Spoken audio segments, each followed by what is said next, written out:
Bon, vous-même vous dites que vous ne croyez pas en lui. Et vous avez peur de sa résurrection. À tel enseigne qu'on lui a monté les gardes devant le tombeau de Jésus. Pour que ce qu'il a dit là ne puisse pas arriver. Alléluia. Ils ont voulu contraindre la vérité. Mais Christ est la vérité. Ils ont voulu empêcher la vérité. Mais Christ est la vérité. Alléluia. La vérité prendra les escaliers pendant que le mensonge prend l'ascenseur. Alléluia. On ne peut pas mentir sur toi. Sois serré. Sois serré. Dieu permettra que la vérité soit dite. Alléluia. Le diable a tout le temps pour mentir. Parce que Dieu permet le plus souvent que le diable mente dans ta vie. Mais Dieu permet ça parce qu'il veut t'élever. Dieu permet ça parce qu'il veut se glorifier en toi. Dieu permet ça parce que tout simplement, il veut qu'on parle de lui au travers de ta vie. Alléluia. Bien-aimé, il y a un verset dans la Bible qui me plaît. Et ce verset-là me réconforte à chaque fois dans ma vie. À chaque fois que je suis appelé à traverser des épreuves, à chaque fois que je suis appelé à vivre des difficultés, je garde toujours cette parole en moi. Jérémie 29, verset 11.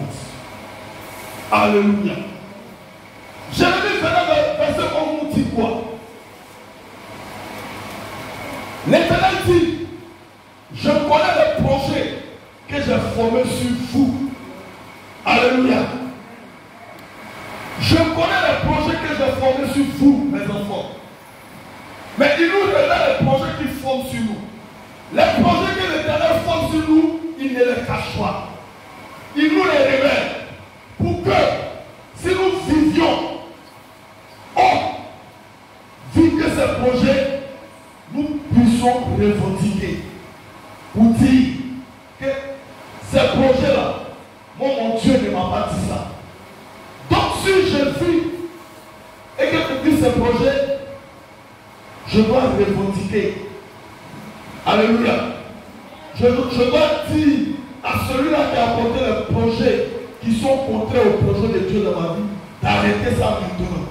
Parce que l'Éternel m'a donné le pouvoir d'arrêter ces projets. Alléluia. Le plus souvent, ce qui déstabilise nous les enfants de Dieu, c'est la méconnaissance de la parole de Dieu. Alléluia. La Bible dit, mon peuple meurt parce qu'il lui manque la connaissance. Bien aimé, quand tu as la connaissance, tu n'es pas perturbé. Alléluia. Quand tu as la connaissance, tu n'es pas troublé. Quand tu as la connaissance, rien ne peut détruire ta vie. Parce que tu as la connaissance. Alléluia. Quand tu vas à l'hôpital, quand on te donne un médicament, on met la notice là-dedans. Mais quand tu lis la notice, on dit non, il y a telle personne qui ne doit pas prendre, il y a telle personne qui doit prendre. Mais je vais te dire, est-ce que si le médicament te dit de ne pas donner un enfant de 5 ans, est-ce que tu pourras donner un enfant de 5 ans? Je te pose la question. Tu ne lui donneras pas. Parce que quand tu lisais la notice t'a donné les informations du médicament. Alléluia. Donc, maintenant tu as la connaissance. Tu sais que ce médicament-là, une femme enceinte ne peut pas boire ça. Tu sais que ce médicament-là, un enfant de 5 ans ne peut pas boire ça. Bien aimé, c'est la connaissance que tu as. Et cette connaissance-là te donne une liberté. Alléluia. Mais quand tu n'as pas la notice, quand tu as prescrit un médicament, est-ce que tu prends le médicament? Tu veux chercher à savoir d'abord qu'est-ce que le médicament peut faire avant de prendre le médicament. Tu recherches la connaissance. Alléluia. Donc, enfants de Dieu que nous sommes, c'est vrai, Jésus-Christ nous a sauvés. Mais nous devons chercher la connaissance. Quand tu as la connaissance, tu deviens une autorité dans le monde spirituel. Alléluia. Les 7 fils de Séba, ils n'avaient pas la connaissance. Et ils n'avaient pas d'autorité dans le monde spirituel. C'est pourquoi, même à l'évocation du nom de Jésus-Christ, ils ont été chicotés. Ils ont été frappés. Parce que tout simplement, ils n'avaient pas la connaissance. Alléluia. Un peuple qui a la connaissance est un peuple qui va très loin avec l'Éternel. Alléluia. L'Éternel veut que nous ayons la connaissance. C'est pourquoi il ne faut pas te défaire de la parole de Dieu. Il faut toujours t'impliquer dans cette parole. Bien-aimé, je veux te dire ce matin qu'il y a ta vie dans la parole de Dieu. Il y a ta destinée dans la parole de Dieu. Il y a le projet de l'Éternel sur ta vie dans la parole. Tant que tu garderas cette parole en toi, tu ne seras pas ignorant. Notre frère cardinal a chanté, celui qui a Jésus, c'est celui qui est hier. Il est hier pourquoi? Parce qu'il a la connaissance. Quand tu n'as pas la connaissance, encore une fois, ils ont dit que tu es un gamin. C'est ce que le chant voulait dire. Alléluia. Jérémie. Mais quand Jérémie parlait, il était face aux épreuves. Le peuple d'Israël était face aux épreuves. Le peuple était amené en captivité. Le peuple était sous la domination de leurs ennemis. Le peuple traversait des difficultés. Le peuple traversait des oppressions. Mais face à ces oppressions, face à ces inquiétudes, le peuple était dans l'inquiétude. Il disait, mais nous adorons un grand Dieu. Nous adorons un Dieu qui a créé l'humanité. Nous adorons un Dieu qui a créé toutes choses. Mais pourquoi ces choses-là nous arrivent? Il pleurait comme ça dans leur prière. Et l'Éternel va donner cette révélation à Jérémie. Il dit, Jérémie, je connais les projets que j'ai formés sur vous. Ce ne sont pas des projets de malheur, mais ce sont des projets de bonheur.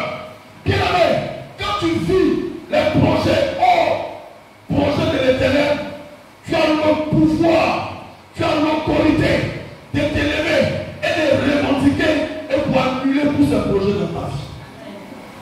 Alléluia. Le plus souvent, notre silence nous égare, notre silence nous tue. Tant que tu ne parles pas une situation, la situation ne changera pas. Tant que tu ne t'intéresses pas contre la situation ne va pas comme ça capituler. Tant que tu penseras toujours que ce qui t'arrive est normal, tu vivras toujours ces choses. Tu es un enfant de Dieu. Tu vois dans ta vie des choses qui sont loin de la parole de Dieu. Lève-toi, parle avec ton Dieu. Mais Seigneur, pourquoi je dis ces choses? Ne sois pas toujours celui-là qui est en train de dire, ça va aller, ça n'ira pas. Tant que toi-même tu ne prends pas la résolution de t'élever, ça n'ira pas. Alléluia. C'est vrai, on dit Jésus-Christ a tout payé à la croix. Il a tout fait à la croix, mais tu n'as pas à jouer. Alléluia.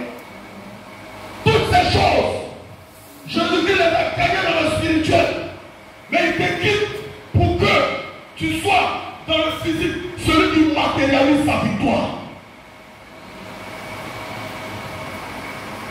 Alléluia. Jésus-Christ te quitte pour que tu sois celui-là qui matérialise sur terre sa victoire qu'il est eu comme ça dans les cieux. Il t'amène à matérialiser ces choses. Il t'amène à t'élever, Père de Dieu. À dire assez, c'est assez.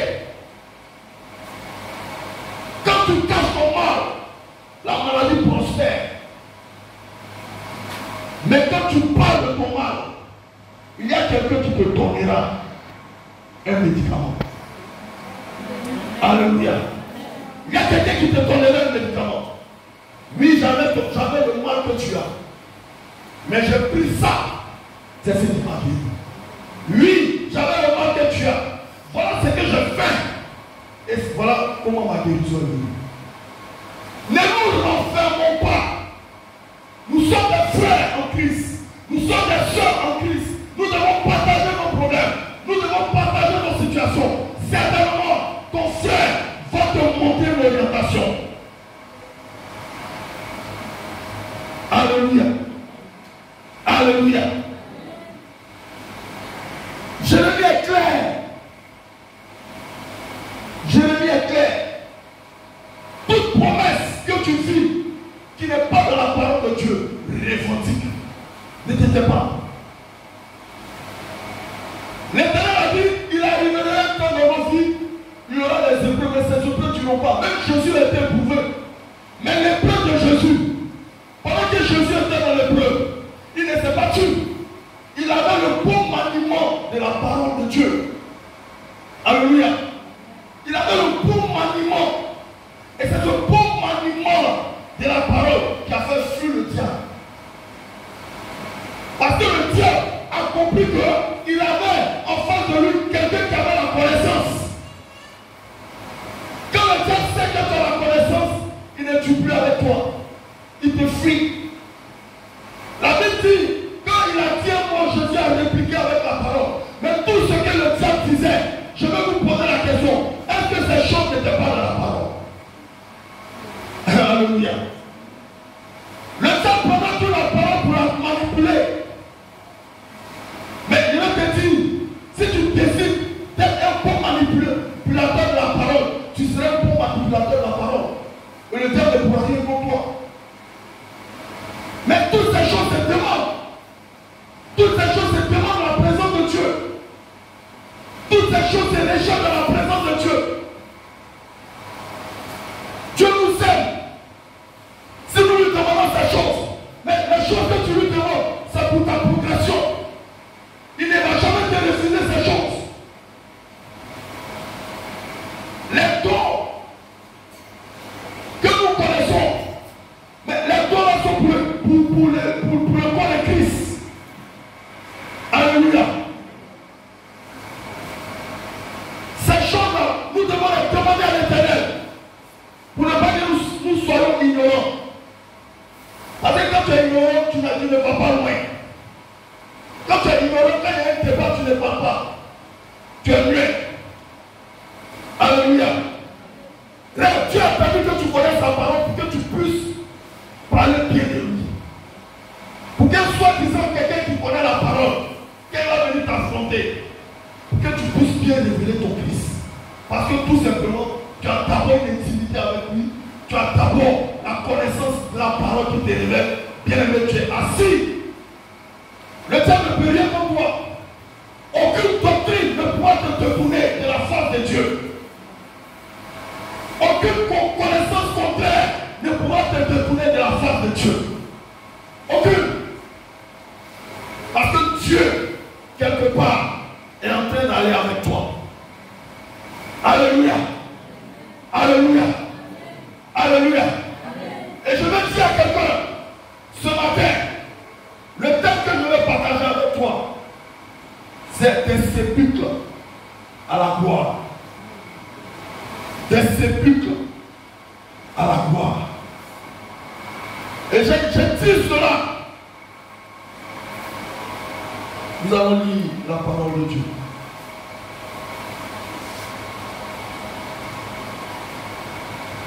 Des sépulcres à la gloire. Les sépulcres, qu'est-ce que c'est? Le sépulcre. Hein? C'est quoi? Alléluia. Acclamons le Seigneur pour ça. Les sépulcres, c'est un tombeau. Là où on garde les morts. Là où quand quelqu'un meurt, on le met. Alléluia. Quand on parle de sépulcre, on parle de mort. Alléluia. Et deuxième hôtel, c'est des sépulcres à la gloire. Alléluia. Lazare était un sépulcre. Lazare était mort. Mais regardez, Christ est allé chercher Lazare dans le tombeau pour en faire de Lazare un homme glorieux. Selon mes recherches, la Bible dit, après cette résurrection, mais on n'a plus parlé de Lazare. Mais laisse-moi te dire, selon mes recherches, Lazare a construit le plus grand temple à Bethanie. Jusqu'aujourd'hui, ce temple est fonctionnel. Alléluia. L'Éternel a voulu chercher des sépulcres pour le mettre à la gloire. Alléluia. Et nous allons lire le verset et tu vas comprendre beaucoup de choses. Alléluia. Nous allons lire. Excusez-moi. Marc 5, verset 1 à 20. Quelqu'un me prend Genèse 49, verset 19. Un autre peut me prendre Marc 4, verset 35. On va aller quelque part. Des sépulcres à la gloire.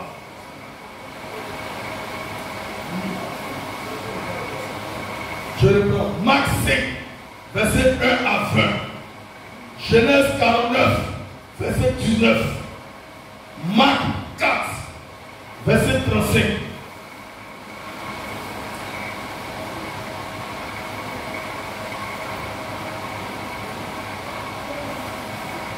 Marc 5, je lis. Marc 5, verset 1 à 20. Ils arrivaient à l'autre bord de la mer, dans le pays des Gadaréniens. Aussitôt que Jésus fut hors de la barque, il vit au-devant de lui un homme sortant des sépulcres et possédé d'un esprit impur. Cet homme avait sa demeure dans les sépulcres.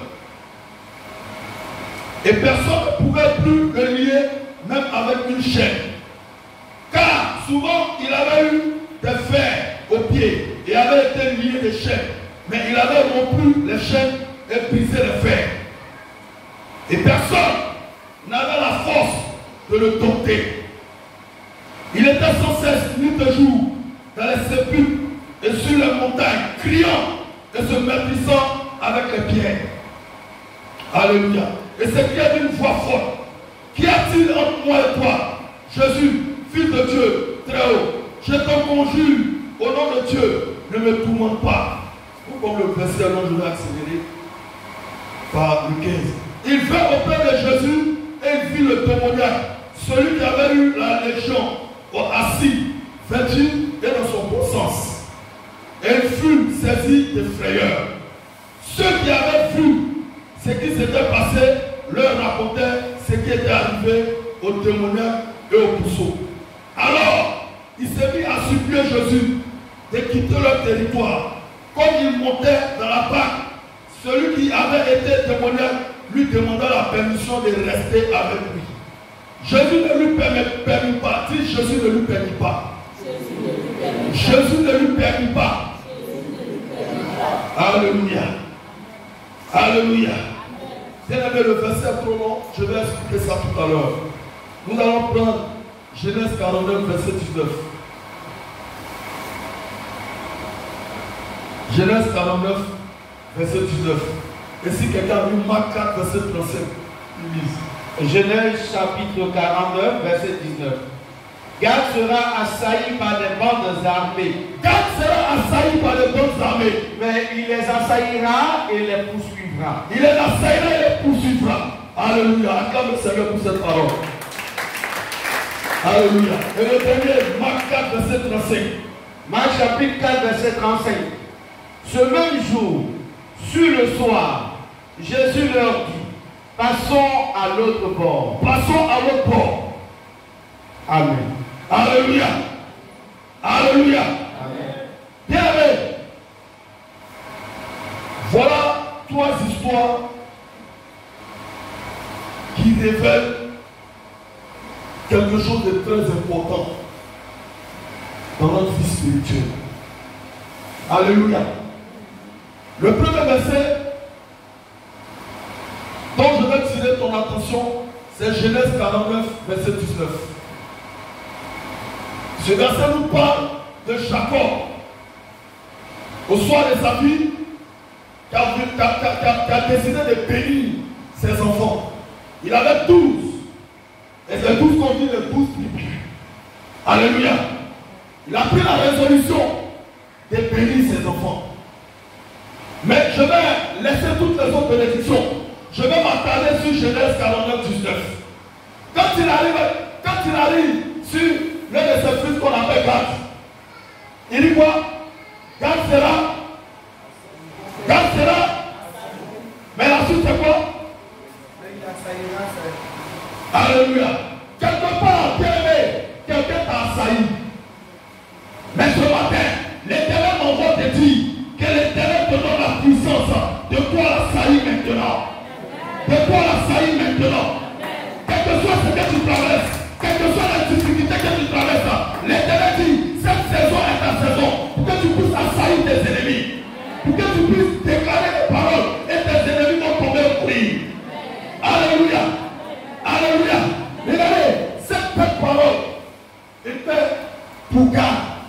Et Gad, nous savons, elle est le fils de Jacob. Alléluia. De là l'histoire que nous avons lue, l'histoire du fou de Gadara.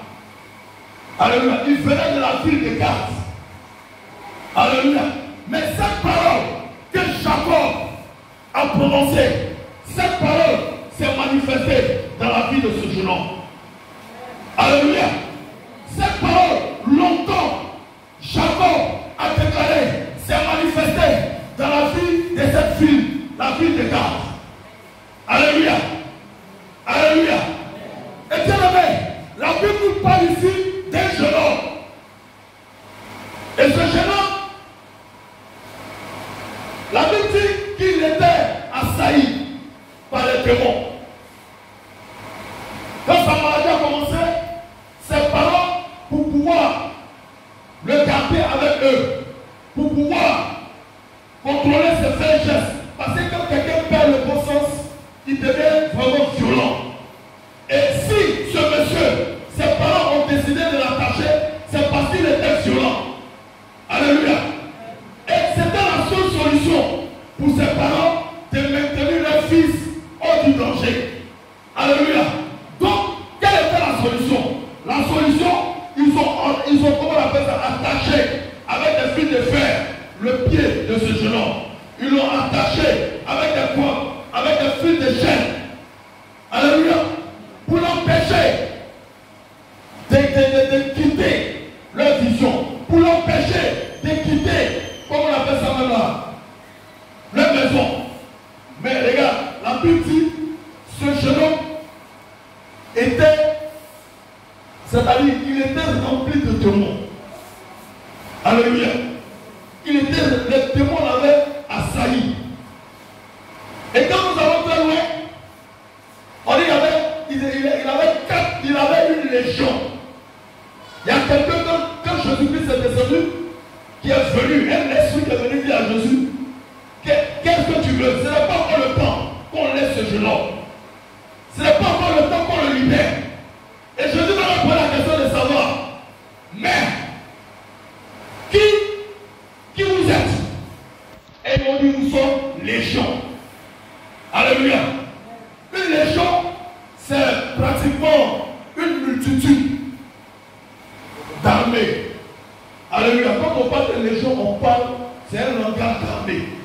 Alléluia. Mais ils étaient légion. Ils étaient pratiquement 4 000 ou 3 000, je pense, qui avaient assailli ce jeune homme.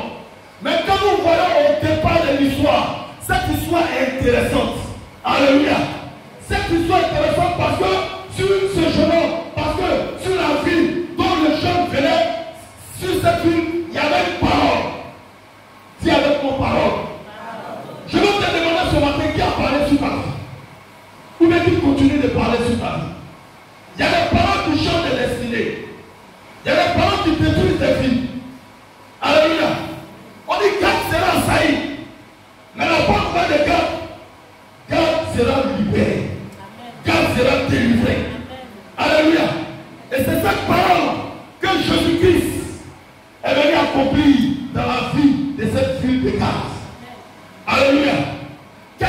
les générations que ça a pris, quel que soit le temps que ça a pris, mais laisse-moi te dire, le temps n'a pas bloqué les ténèbres. Quelle que soit la tuée n'a pas bloqué les ténèbres. Les ténèbres, c'est souverain de garde.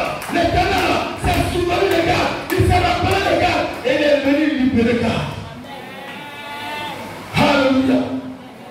Quelle que soit la situation que tu vis, quelle que soit les oppressions que tu vis, laisse-moi te dire, tu es dans le viseur de l'Éternel. Il ne t'a pas oublié. Il ne t'a pas oublié. Bien aimé, le diable peut se manifester, les démons peuvent se manifester, mais l'Éternel t'a gardé dans sa vision. Alléluia. L'Éternel t'a gardé dans sa vision. Le diable peut penser, le diable peut faire des choses dans ta vie, mais laisse-moi te dire, le temps est arrivé pour qu'il te libère. Le temps est arrivé pour qu'il te libère. Le temps est arrivé pour qu'il te libère. Le temps est arrivé pour qu'il te libère. Parce que tu dois bénéficier de cette promesse de Jérémie 29, verset 11. Cette promesse était aussi pour ce jeune. Cette promesse était aussi pour ce jeune. C'est pourquoi Jésus-Christ est venu vers lui. Mais avant que Jésus-Christ ne vienne dans sa vie, dis avec moi, quelque chose s'est passé. Quelque chose s'est passé. Regarde, quand tu es comme décidé, il y a des difficultés énormes qui viennent dans ta vie. Souvent quand tu pleures, c'est pas méchant de pleurer. Souvent là, moi je me cache pour pleurer, je pleure bien et je sors. Quand tu pleures, c'est bon.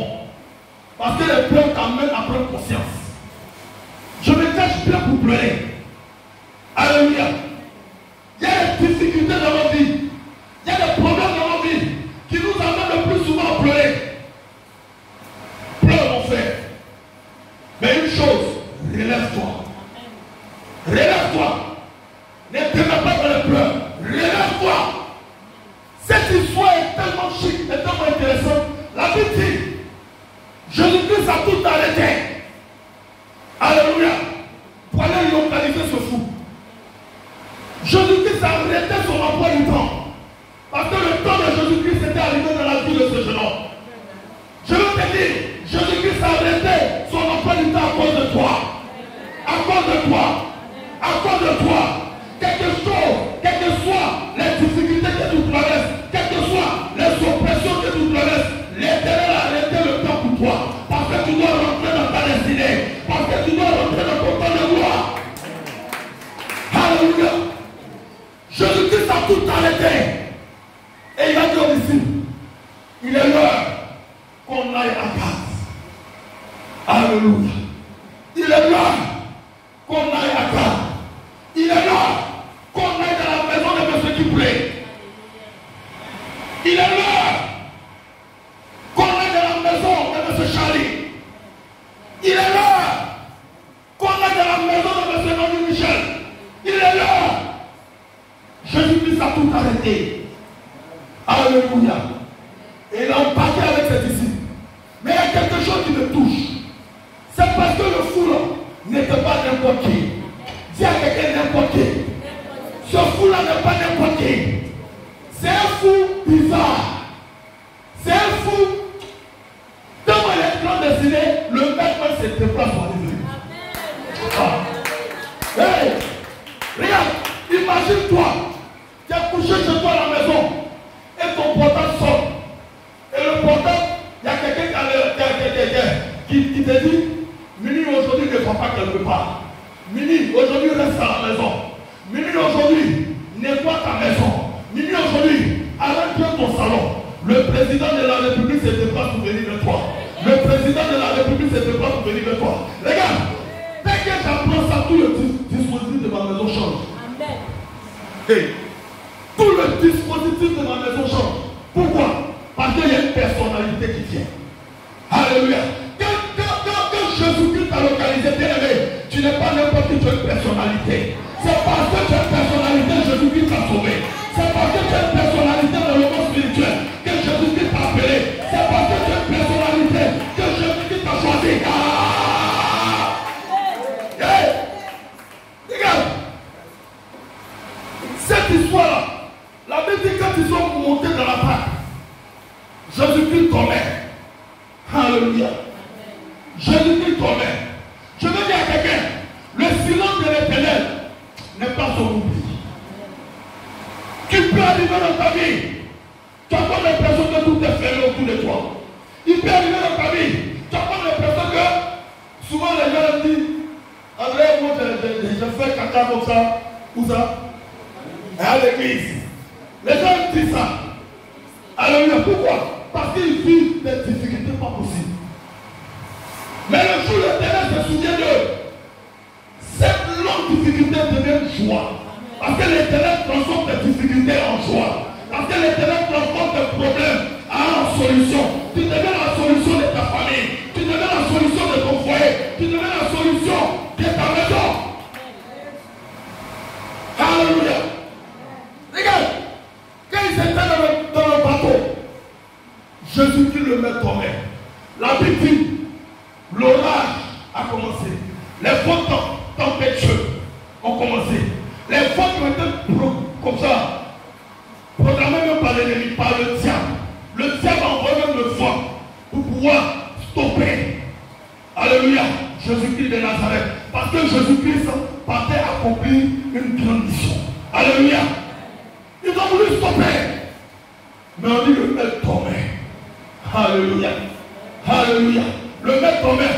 Parce qu'à la veille, il avait livré bataille. Il avait comme ça vaincu ce combat. Il dort parce que le combat est déjà gagné. Il dort parce que le combat est déjà gagné.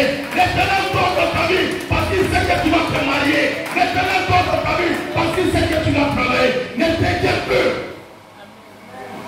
Alléluia. Des sépulcres à la gloire.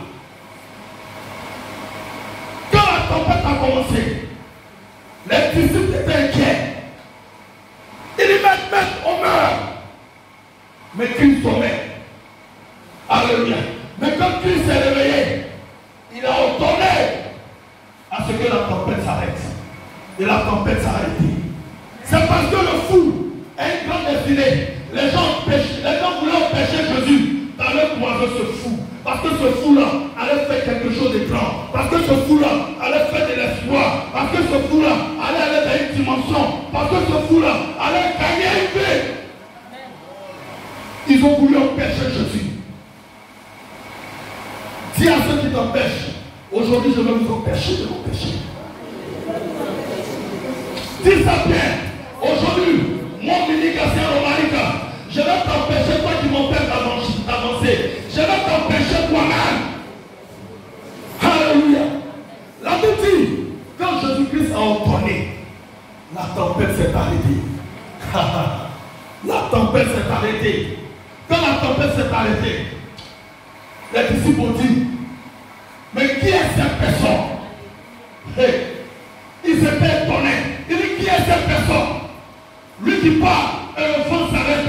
Lui qui parle et la tempête s'arrête. Celui qui parle et la tempête s'arrête a choisi ce matin. Celui qui parle et la tempête de ta vie s'arrêtera. C'est Jésus-Christ de Nazareth. Bien aimé, tu as Jésus-Christ dans ta banque. Rien ne peut t'avoir. Tu as Jésus-Christ dans ta banque. Rien ne peut t'avoir. Tu as Jésus-Christ dans ta banque. Lève-toi simplement. Tu verras sa gloire. Lève-toi dans la boîte. Tu n'es pas seul. Elle peut chambiner. Mais lève-toi, tu ne tomberas pas. Tu ne mourras pas. Parce que Jésus-Christ est immortel. C'est parce qu'il est immortel. Moi je suis immortel. Parce qu'il est en bonne santé. Je suis en pleine santé. Parce qu'il est prophète. Il est prophète. Alléluia. Alléluia. Ce fou-là a une grande destinée. En plus de bloquer le fou, il veut bloquer Jésus. Mais qui peut bloquer Jésus? Bien-aimé, il y a une dimension que le Saint-Esprit m'a fait comprendre. Il y a une dimension que le Saint-Esprit m'a fait comprendre. Ce qui est en Jésus et en nous, c'est parce qu'on ne sait pas utiliser ça. Ce qui est en Jésus et en toi, c'est pourquoi Jésus pouvait dire vous pouvez mieux faire que moi. Ce qui est en Jésus et en toi, arrête de pleurer. Ce qui est en Jésus et en toi, lève-toi et affronte le problème. Regarde, je vais te dire quelque chose. Quand ils étaient dans la Pâque, lorsqu'ils criaient, qu'est-ce qui se passait? Quand ils criaient, criaient quand ils étaient dans la barque. On dit quoi? Le bateau maintenant s'enfonçait davantage. Le bateau, c'est là quoi? S'enfonçait davantage. Donc ça veut dire quoi? Ça veut dire leur cri. C'est leur cri qui a amené le bateau à s'enfoncer. Bien aimé, quand tu es dans les difficultés, quand tu es dans les problèmes, et que tu t'inquiètes, et que tu te lamentes, et que tu es troublé, le problème devient grand. La solution, c'est-à-dire c'est loin de jour en jour de toi. Mais face aux épreuves, face aux difficultés, si tu gardes un calme, le calme que tu gardes active la puissance de Jésus-Christ en toi. Le calme que tu gardes interpelle Jésus-Christ. Est-ce que vous avez dit, est-ce que vous avez une fois vu le calme parler? Je vais te dire ce matin que le calme parle. Quand tu es calme, Jésus-Christ seul entend le langage du calme. Quand tu es calme, tu amènes Jésus-Christ à venir intervenir. Quand tu es calme, tu es en train de dire, Seigneur, parce que je suis calme, je n'arrive pas à faire. Je sais, c'est toi ce qui peut faire bien. C'est toi ce qui peut faire bien. C'est toi ce qui peut faire bien. C'est toi ce qui peut faire bien. C'est toi ce qui peut faire bien. C'est toi seul qui peut faire bien. C'est toi seul qui peut faire bien. C'est ce que ton calme veut dire. La Bible dit, l'Éternel ne dort ni ne sommeille. On dit quoi? L'Éternel faisait quoi? Oh, la Bible nous dit quoi? Mais si l'Éternel dort, c'est parce qu'il a déjà fini de travailler. La Bible dit le premier jour, il a travaillé. Le deuxième jour, il a travaillé. Le troisième jour, il a travaillé. Le quatrième jour, il a travaillé. Le cinquième jour, il a travaillé. Le sixième jour, il a fait quoi? Il a fait quoi? Parce qu'il avait fini quoi? Parce qu'il avait fini quoi? Parce que José avait déjà fini le travail dans le bateau. Alléluia. C'est pourquoi il pouvait dormir. Pierre n'avait pas compris la révélation. Jean n'avait pas compris la révélation. Ils étaient inquiets, mais le maître est là. Si le maître est là, je ne dois plus pleurer. Si le maître est là, je ne dois plus m'inquiéter. Parce qu'il est le maître. Il est le Seigneur des Seigneurs. Il est le lion de la tribu de Juda. Quand il dit c'est ce qui arrive. Quand il dit c'est ce qui arrive. Et c'est ce qui a arrivé dans ta vie. C'est ce qui va arriver dans ta vie. Alléluia. Alléluia. Regarde, il y a des dimensions où on va vraiment laisser l'Éternel parler de nous. Alléluia. Alléluia. Regarde, quand l'Éternel a parlé, qu'est-ce qui s'est passé? Il y a eu calme. J'ai compris par là que en l'Éternel il y a eu calme. Alléluia. La Bible dit c'est ce qu'on a reçu contre toi. L'Éternel a reçu tel calme devant les problèmes, c'est ce qu'il a connaît. L'Éternel a reçu tel calme devant les difficultés, c'est ce qu'il a connaît. Bien aimé, laisse-moi te dire ce matin, sois calme, tu connaîras ce qui sortira de toi. Sois calme devant les problèmes, tu connaîras ce qui sortira de toi. Regarde, il y a de grandes choses qui t'arrivent. Et il y a de grandes choses qui vont changer ta vie. Des gens vont courir vers toi parce qu'ils n'ont pas la solution quelque part. Ils viendront vers toi.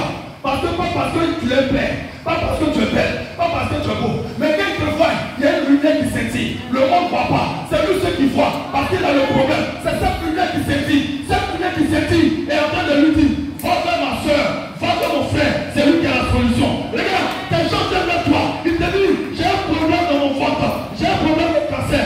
Pourquoi il n'est pas le même médecin? Tu n'es pas médecin, mais toi tu es enfant de Dieu. Mais il te dit ça. Parce que tout simplement, il faut que tu aies la révélation de prier pour lui. Tout ce qui va t'arriver n'est pas un hasard. Quand quelqu'un dit j'ai mal à la tête et que c'est ton oreille qui a entendu, mets ta main sur lui, il faut prier.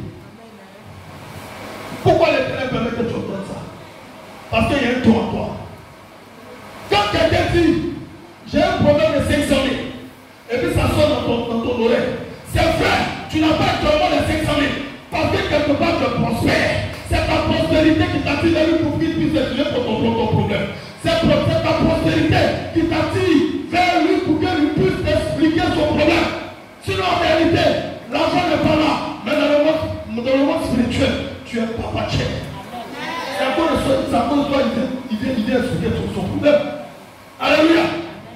Alléluia. Moi, quand quelqu'un vient m'expliquer un problème, je commence à rire. Parce que je sais que c'est pourquoi. C'est une millions d'habitants dans le monde. C'est à moi qu'il vient expliquer son problème. Parce que c'est la solution. Quand quelqu'un t'explique un problème, c'est parce que tu as la solution. Ne va pas chercher une solution ailleurs. Alléluia. Si quelqu'un vient et dit je suis malade, prie pour lui. C'est Dieu qui l'envoie vers toi. Si quelqu'un vient, il dit j'ai un problème dans mon foyer, il faut poser à lui. Encore là, il y a un ton de foyer. Quand tu parles au malade, au mari qui veut divorcer, ils vont se rétablir. Ce n'est pas enfin. Les choses qui nous arrivent ne sont pas bizarres. Les choses qui nous arrivent ne sont pas dans le hasard. Les choses qui nous arrivent, c'est l'Éternel qui permet ça. Alléluia. Regarde, cette histoire est très intéressante. Jésus-Christ a manifesté après son réveil la divinité qui est en lui. Alléluia. En toi, il y a la divinité. Tu ne manifestes pas ça parce que tu n'as pas encore la foi. Le problème, lorsque la divinité n'est pas manifeste dans la vie d'un homme, c'est parce que la foi est défaillante. Quand la divinité est manifeste dans la vie d'un homme, c'est parce qu'il manifeste la foi. Je ne sais pas s'il me fait comprendre. Je ne sais pas s'il me fait comprendre. La Bible dit, Jésus dit, la foi, c'est quoi? La ferme assurance et la démonstration. Quand on va voter la foi, je dis pas si ta foi est comme un grain de. Mais qu'est-ce que le grain de sénévé? Le grain de sénévé là, c'est une petite portion. C'est comme le grain de sable, on ne voit pas, c'est fin, on ne voit pas. Jésus dit, même si ta foi est semblable à ce grain, tu peux déplacer une montagne. Mais si ta foi est grande, c'est que tu peux opérer dans le mystère de la guérison. Si ta foi est grande, tu peux opérer dans le mystère de la délivrance. Si ta foi est grande, tu peux opérer dans le mystère de l'évangélisation. Alléluia. Alléluia. Alléluia. Quand Jésus-Christ arrive à Gadara, qu'est-ce qui se passe? La Bible dit, les démons ont couru pour aller vers Jésus. Ils ont tiré l'eau là vers Jésus. Et ils ont dit quoi à Jésus? Ils ont dit quoi à Jésus? Qui a dit encore le temps n'est pas encore? Aïe, vous êtes dans la vie de quelqu'un comme Shimon Tazan et vous dites que le temps n'est pas encore arrivé. Est-ce que c'est votre vie? Jésus n'a même pas calculé cette parole. Il dit quittez le corps de ce monsieur. Quittez le corps de ce monsieur. Jésus-Christ n'a pas négocié, il a chassé. Quand tu es un enfant de Dieu, ne négocie pas avec le diable. Ne cause pas avec le diable. Chasse. Parce que le pouvoir est en toi. Chasse le démon. L'Éternel t'a équipé pour ça. Jésus n'a pas imposé la main au fou. Sa présence a interpellé les démons et les démons sont partis. C'est les démons qui négociaient. Ce n'est pas Jésus qui négociait. Quand tu es un enfant de Dieu, tu ne vas pas négocier devant tes adversaires. Quand tu es un enfant de Dieu, tu ne vas pas négocier devant tes ennemis. Tu vas ordonner puis ils vont appliquer. Tu vas ordonner puis c'est ce qui va se faire. Tu vas ordonner, les choses vont changer. Tu vas ordonner et la vie va changer. Tu vas ordonner, ta situation va changer. Tu ne vas pas négocier. Alléluia. Jésus n'a pas négocié dans la présence du fou. Mais ce fou-là, il m'a plu. Parce que la petite, il n'avait pas son bon sens. Mais au devant, on dit, il allait à la montagne. Mais aller à la montagne symbolise dans le spirituel élever sa voix vers Dieu. C'est-à-dire, il priait. Malgré son état de folie, malgré que les démons avaient assiégé son corps, malgré que les difficultés étaient toutes dans sa vie, il savait quelque chose. Il savait que celui qui pouvait le sauver, c'est Jésus. On dit il allait à la montagne, il cherchait la solution. Il allait à la montagne, il cherchait la solution. À tel enseigne, il prenait des pierres, il se déchirait. La pierre symbolise quoi? La parole de Dieu. Mais actuellement, il n'avait pas la parole parce qu'il n'avait pas encore la solution. Quand la parole, comme ça, dans les épreuves viennent, bien aimé, il y a des paroles qui viennent pour te blesser. Il y a des paroles qui viennent pour pouvoir t'anéantir. Il y a des paroles qui viennent pour apporter le découragement. Alléluia. Donc, dans la difficulté, ne coupe pas n'importe quelle parole. Cherche la parole de l'Éternel. On dit que malgré son état, il partait à la montagne. Est-ce que quelqu'un de fou peut savoir qu'on peut aller à la montagne? Mais il crie à Jésus. Et Et c'est son cri qui a interpellé l'Éternel. Et quand l'Éternel est venu, sa situation a changé. Sa situation a changé. Tu ne peux pas rentrer dans la présence de l'Éternel et les sortir telles que tu es venu. C'est ce que la parole me dit. Quand tu rentres dans la présence de l'Éternel, tu n'es pas guéri. Quand tu vas dans la présence de l'Éternel, même si tu étais célibat, même si les gens disaient que vraiment tu n'es pas vieille, tu vas te marier. Tu vas te marier. Parce qu'en ce temps, l'Éternel va embellir comme il embellit Esther. L'Éternel va t'embellir comme il embellit Esther. Alléluia. Et il y a quelque chose qui m'a plu. Après sa délivrance, c'est là nous avons fini. La Bible dit, après sa délivrance, il pose un acte. Il était sans habit. Il réclame les habits. Quand il a commencé à réclamer les habits, on dit qu'il est plus fou. Hein? Il est guéri. On dit qu'il a porté ses habits. Et quand il a porté ses habits, on dit dans le village où il était, les gens l'avaient oublié. Les gens ne pensaient plus à lui. Quand ils l'ont guéri, ils sont venus. Au lieu de manifester la joie, ils se plaignent pourquoi Jésus-Christ a chassé leur bien. Maintenant, il devait être heureux.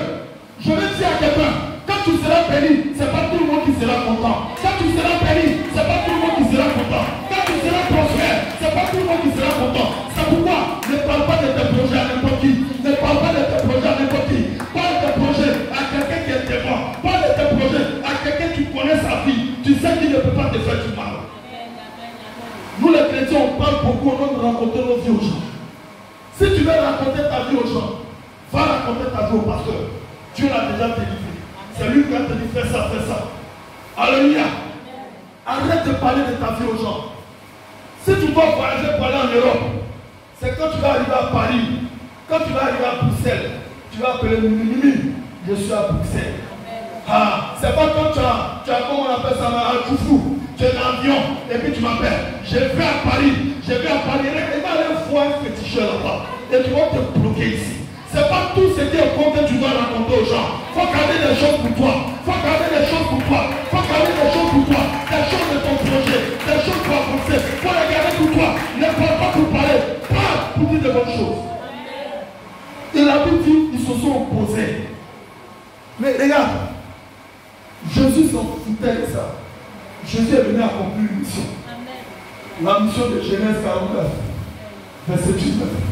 La prophétie de Genèse 49, verset 19 peut-être de s'accomplir. Alléluia. Et regarde ce qui est intéressant. La Bible dit, le fou après sa restauration, pendant que Jésus est en train de monter dans la barque, il était assis dans la barque. Jésus m'a dit, mais toi tu fais quoi ici? Il dit, non, on va ensemble. Je dis, non, tu ne dois pas aller ensemble avec moi. Descends, va dire à tes parents ce qui t'est arrivé. Au fait, j'ai compris par la révélation du Saint-Esprit que Jésus-Christ, quand ils sont venus, après qu'il ait chassé les troupeaux, les troupeaux sont morts. Quand ils sont venus, qu'est-ce que les gens ont fait? Ils ont fait quoi? Ils ont chassé qui?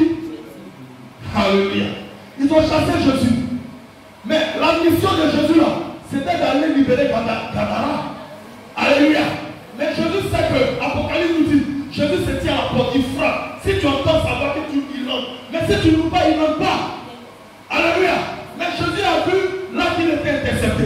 Il ne peut plus continuer sa mission. Jésus a dit quelque chose. À comment on appelle ça au fou? Il dit va. Ton va, il y a la puissance. Ton va, il y a la délivrance. Ton va, il y a la restauration. Ton va, il y a l'équipement. Ton va, il y a l'homme de gagner des âmes. Ah, je vais dire à quelqu'un, l'Éternel t'a dit va. L'Éternel t'a dit va. L'Éternel t'a dit va. Va parler des gens. Va parler de Jésus, pardon. Va parler de Jésus aux gens. Et quelque chose que le Saint-Esprit m'a révélé, c'est que Jésus-Christ n'a pas pu faire à Gadara, c'est le fou qui a fait ça. Quand Jésus est allé à Gadara, sans être physiquement, mais spirituellement, il s'est investi dans le fou. La Bible dit, le fou a gagné toute la décapole. Or, la décapole signifie 10 villes. Or, 10 communes signifie une ville. Abidjan. Le fou a gagné tout Abidjan. Le fou a gagné tout Abidjan. Le fou a gagné tout Abidjan. Le fou a gagné tout Abidjan. Pourquoi? Parce que Jésus-Christ s'est investi en lui. Jésus ne pouvait pas aller à Gadara parce qu'il était empêché. Il dit tiens, vous m'empêchez. Moi ne peut pas bloquer la solution. J'ai un plan B. J'ai un plan B. Je m'investis dans le fou et j'arrive à Katara. Je m'investis dans le fou et j'arrive à Katara. Je m'investis dans le fou, j'arrive à Katara. Alléluia. Jésus s'est investi dans le fou sans même aller physiquement à Katara. Il a été à Katara. Il a guéri les malades à Katara. Il a sauvé des filles à Katara. Par le biais du fou. Lèvons-nous pour annoncer le projet. Que la gloire.